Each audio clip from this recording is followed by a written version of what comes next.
Welcome to SVG TV News for Friday, January 6th, 2023. I am Rochelle Batiste with the details.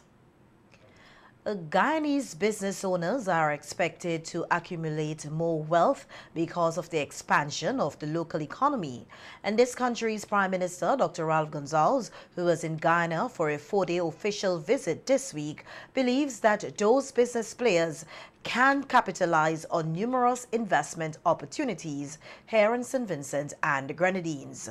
During an interview with the newsroom in Guyana on Wednesday, PM Gonsalves also signaled his support for Guyana's energy plans for the wider Caribbean region. We hear more in this report. Oil industry and many spin-off developments, Guyana's economy is expanding rapidly.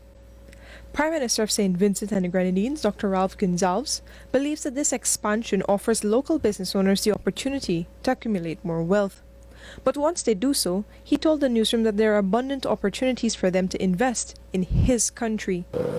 Guyana itself, of course, is not trading in energy products directly. It's companies that do the trading. But the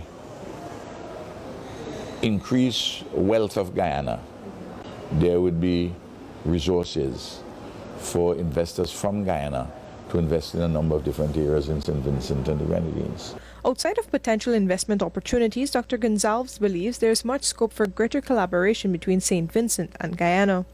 Because of this conviction, he is in Guyana on an overdue 4-day visit exploring areas for greater collaboration.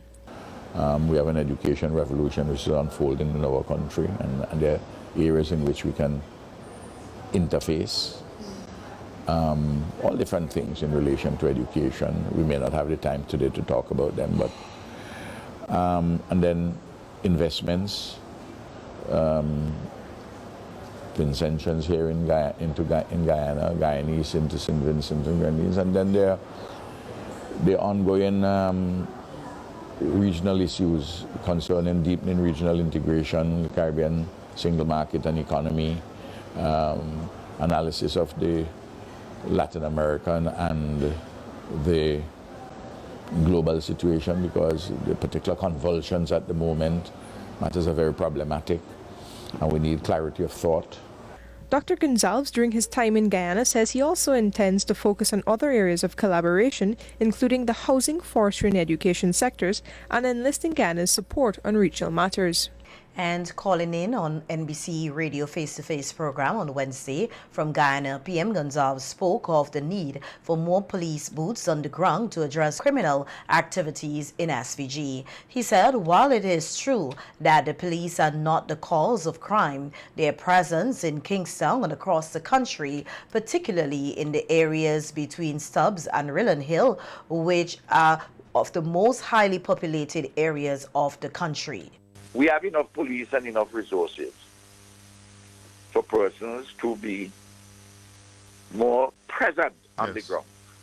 Colville, to deter a man who might want to do something bad, and to get the intelligence to be able to move in a proactive manner to arrest those who are engaged in serious criminal activity, and especially with gun crimes.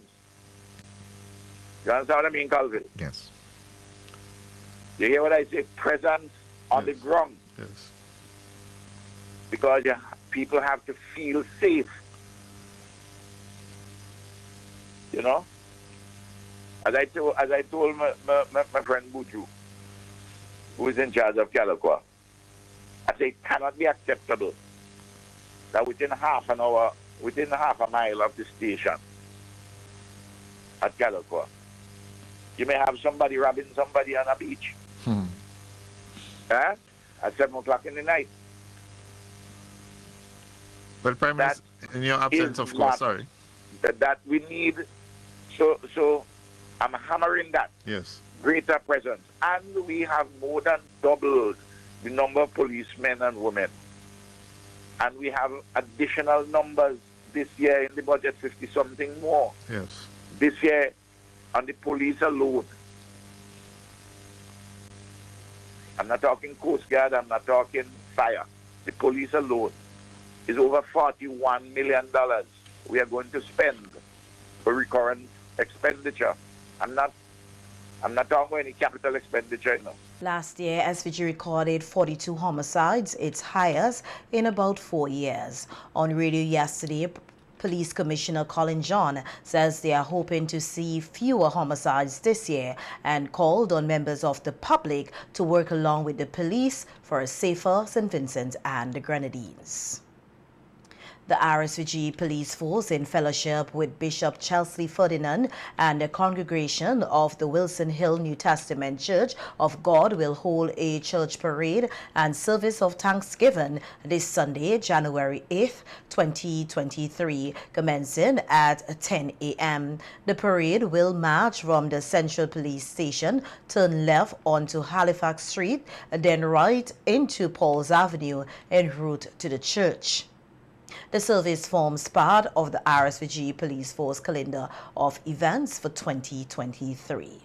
In other news now, we hear that Minister of Finance, Economic Planning and Technology, Camilo Gonzalez, will present the national budget in Parliament on Monday afternoon, January 9th, 2023.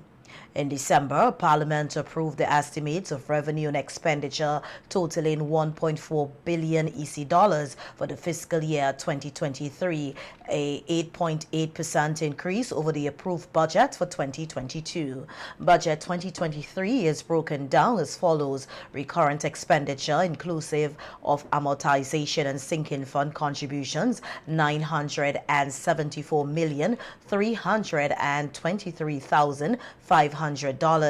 Capital expenditure of $471,563,113. Minister Gonzalez says financing for the 2023 budget is expected to come from current revenue of $761,431,200 and capital receipts totaling $684,455,414.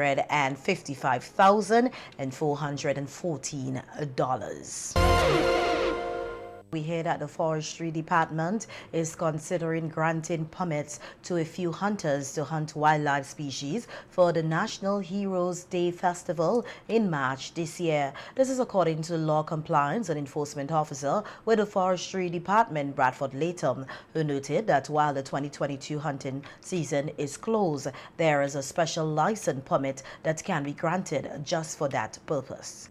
I like the point that you raised with having our festivals that are linked to our Kalinago people and the National Heroes Day, those celebrations, and having that type of meat available for those festivals will be good to the experience. This is something that we'll have to discuss, and yes, we have a license system where we can grant the permit to have few hunters who can able to go and collect just for that purpose.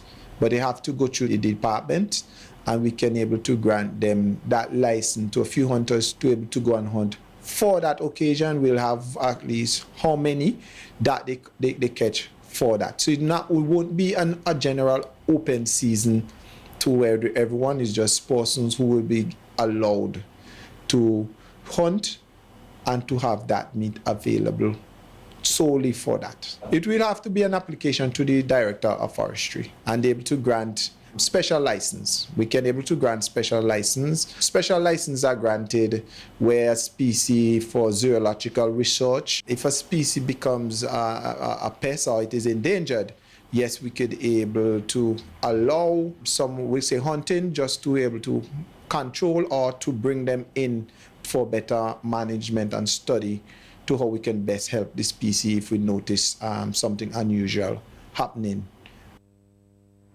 Latham further explained the procedure that one has to follow to obtain a license for the special period. A license and application to the Director of Forestry can be done where they will be able to discuss the importance of it and grant special license.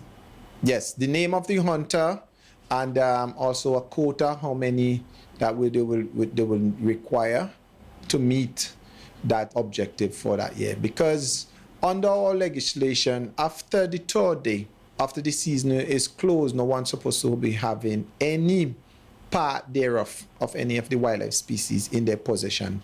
So if you catch any of the wildlife species on the night of the 31st, the law gives you 3 days to dispose of it, so that you're not supposed to have anything in your refrigerator put up, right? Because it is very difficult for us to prove that what you have in your pot cooking, that you caught it last night inside of the hunting season.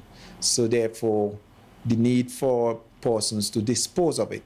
Having a special hunting license also, that will apply. You'll be given a period. You need to utilize it and dispose of it.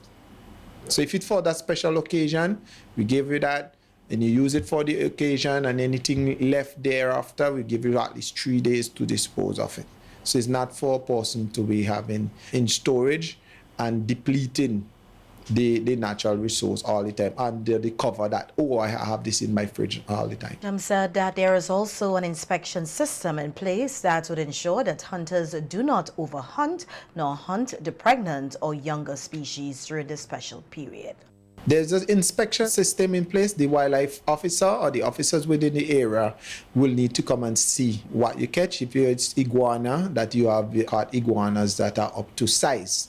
Now, it is up to 13 inches from the head to the cloacal area with the base of the tail. We'll say near breeding adult, good size iguana.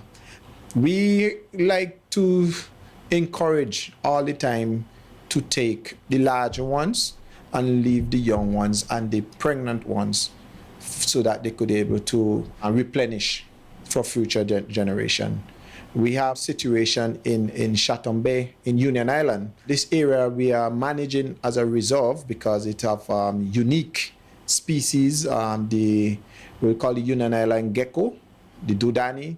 This species is found there. Also, we have a unique iguana found within the Grenadines, the pink rhino iguana. These species require protection, and we have persons going into this reserve area. The Union Island Environmental Alliance would like to see the Chatham Bay Forest Reserve remains untouched, especially now with the island feeling the impacts of climate change. Representative of the environmental organization, Rosman Adams, told SVG TV News that the reserve is now under threat. That is the oldest undisturbed healthy dry forest in this part of the world, and it's under constant threat. Threat from, of course, climate change and of humankind. We believe that if that area is developed and we lose those trees, the rain that we usually attract to Union Island will no longer be coming to us. So we will have more and more problems with water. So we're hoping that that particular area is always left untouched, and that's also that the habitat for many species that live in that particular area, especially Union Island gecko and many other endemic species that are also found there, species that are nowhere else in the entire world. If we destroy that habitat, those will be no longer in existence. They are what we call on the edge of existence. So if we protect and take care of that habitat, we'll also be protecting and taking care of our own selves. Adams noted that water remains a problem on Union Island, and it is their fear that harvesting of water will get limited once the forest is not preserved. Well, in the Grenadines, we always have the problem of water. There's never, as we say, there's never too much water. And because of climate change, we are experiencing more and more dry, longer dry seasons, and of course higher temperatures. And with that, we normally use the rainwater as our source of drinking water. And when we have less of it, we have problems. So that's mainly what our problem is in the Grenadines. We need to address that situation. Our forests, especially in Union Island, that's what attracts the rain to our island.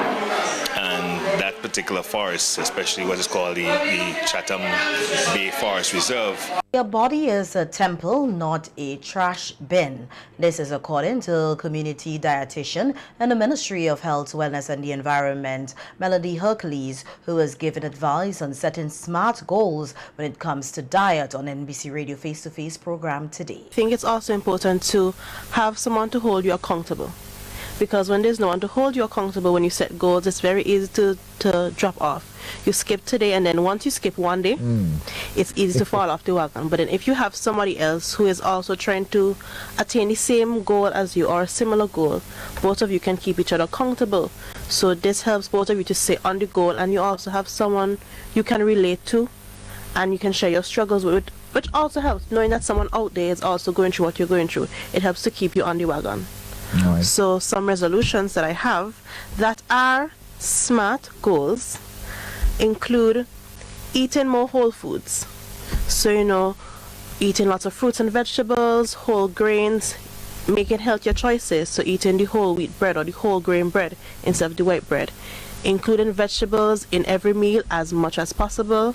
Eating your fruits. These have a lot of vitamins and minerals that your body needs to maintain to be healthy, and I think our ultimate goal is always to be the healthiest versions of ourselves as best as possible. Sit less and move more. We had Vinci Moves, 9 mornings of Vinci Moves in December, where we went to different communities and we had all these different activities going on. We had a great attendance, persons really enjoyed it, and we would like persons to continue. Community nutritionist Rachel May also encouraged citizens to eat in moderation and not to forget to exercise daily. To go hand in hand, because sometimes you hear persons say, I exercise regularly and I'm still overweight. And it's not even how much you eat, but what you eat also, or vice versa. Some persons may watch what they eat, but the portions they are consuming is 2 and 3 sizes up. Right. So they're packing on more than they should. So they go hand in hand. Also, the benefits of exercise is not just about losing weight. Mentally it helps you keep calm, distress, helps you function, your brain functions are better. So it's always a plus to include exercise with a healthy eating management, So just to keep your body and your mind at ease. Right.